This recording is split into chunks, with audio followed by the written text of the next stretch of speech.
एक बहुत बड़ा विशाल पेड़ था। उस पर बीसियों हंस रहते थे। उनमें एक बहुत सियाना हंस था, बुद्धिमान और बहुत दूरदर्शी। सब उसका आदर करते, ताऊ कहकर बुलाते थे। एक दिन उसने एक नन्ही सी बेल को पेड़ के तने पर बहुत नीचे लिपटते पाया।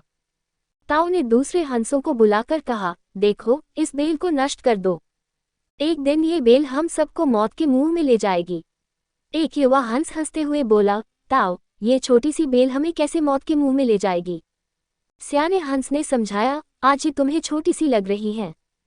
धीरे धीरे ये पेड़ के सारे तने को लपेटा मारकर ऊपर तक आएगी। फिर बेल का तना मोटा होने लगेगा और पेड़ से चिपक जाएगा। तब नीचे से ऊपर तक पेड़ पर चने के लिए सीधी बन जाएगी।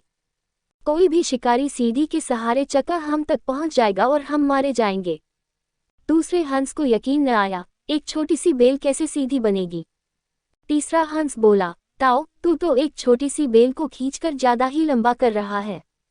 एक हंस बदबदाया, ये ताऊ अपनी अक्ल का रौब डालने के लिए अनशन कहानी बना रहा है।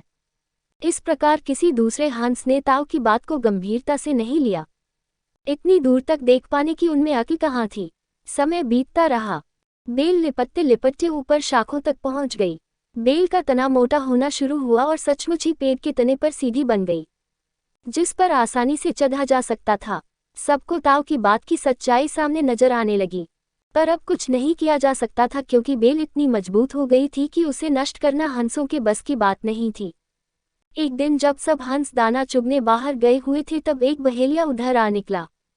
पेड़ पर बनी सीढ़ी को देखते ही उसने पेड़ पर चक्करजाल बिछाया और चला गया। सांझ को सारे हंस लौट आए। पेड़ पर उतरे तो बहेलिये के जाल में बुरी तरह फंस गए। जब वे जाल में फंस गए और फफडाने लगे, तब उन्हें ताऊ की बुद्धिमानी और दूरदर्शिता का पता लगा। सब ताऊ की बात न मानने के लिए लज्जित थे और अपने आप को कोस रहे थे। ताऊ सबसे रुष्ट था और चुप बैठा था। एक हंस ने हिम्मत करके कहा, ताऊ, हम मूर्ख हैं, लेकिन अब हमसे मुंह मत फेरो। दूसरा हंस बोला, इस संकट से निकालने की तरकीब तू ही हमें बता सकता है। आगे हम तेरी कोई बात नहीं टालेंगे।